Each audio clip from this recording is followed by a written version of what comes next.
Сега ще купим билет. Чакаме тук на касата му. Може да се плаща с карта? Добре. А къде има терминал?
Пътуваме към театър Българска армия. Гледаме представление от Пловдив. Режисьора е една моя приятелка, с която имах удоволствието да работя преди няколко години. Преди това ще минем да оставим малката при майка. Време на театър не става. Стана на една година. Правихме много готино парти.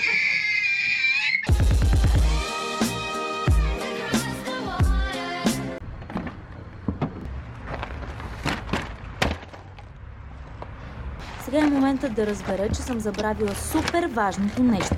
Любимата играчка. Добре, че детето е свестно.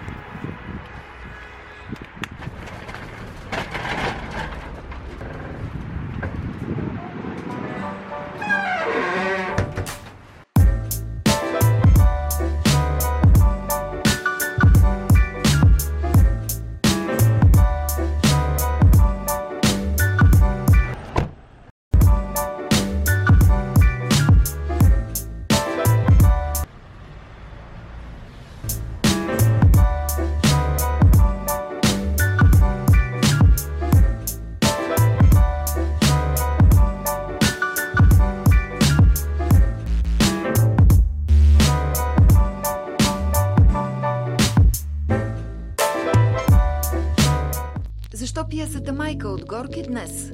Какъв е съвременният поглед към тази класическа пиеса? Едно от големите заглавия в руската драматургия. Какво ни казва днес този сюжет пред революционна Русия? Избран от съвършено скоро надпис за режисьор. Плод Маргарита Начева е познат работата и като асистент режисьор на Шекспир Лир. Винаги леко изтръпвам, защото си спомням за нощта на наградите. Имахме интересни гафове, да ви разправям някой друг път. Това е пиеса, която изследва разпада на семейството в обществена криза, в време на обществена криза и на политическа нестабилност. А това е въпрос, който е много актуален.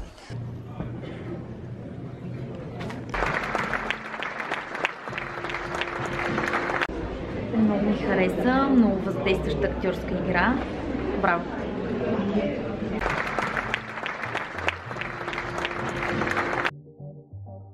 Винаги ми е интересно да наблюдавам зрителите след спектакъла.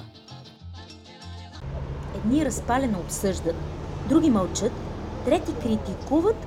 Хубаво е, когато театърът поражда въпроси, мисли, разговори и излизайки вече не си съвсем същия. Взел си нещо със себе си.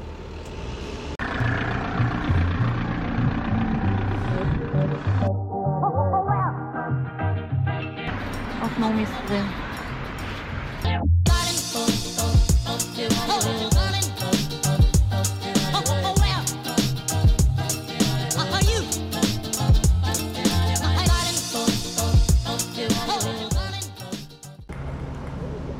Чудих се защо е гол.